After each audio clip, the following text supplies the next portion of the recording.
Using the placement application mode, we can actually take an existing part of circuitry that we've already placed and routed and create a module from this. We effectively select all the components and actually start the process. We can then go and add additional etch, which can really improve the size of the group. We'll pick an origin point using the really useful function of right mouse snap pick to, and then give it a name. This then stores this externally to the PCB.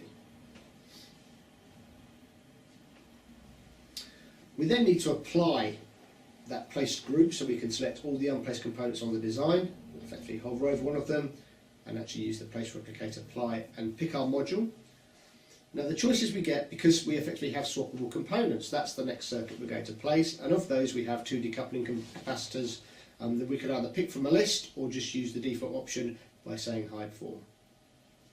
The next module then becomes attached to our mouse, and we can go and place this in the location required.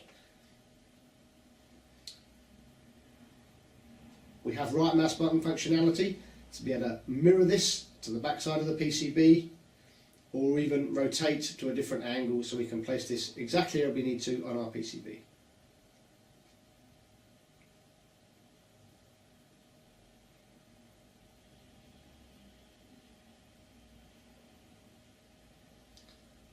If we take this to the next level, we might have something like a processor block where we can effectively reuse this whole design. So we're effectively taking this from an existing design, we're going to apply our processor block.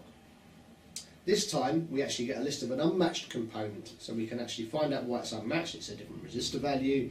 We then say OK. The place module then becomes attached to our mouse, so we can then go and find a useful location like an origin point, like a tooling hole, and go and place our processor block down quickly and efficiently. The tracking is fully editable afterwards, so if we need to make a change we can. And then we can also use the 3D functionality of PCB Editor to zoom in and actually go and see the real 3D functions of a PCB.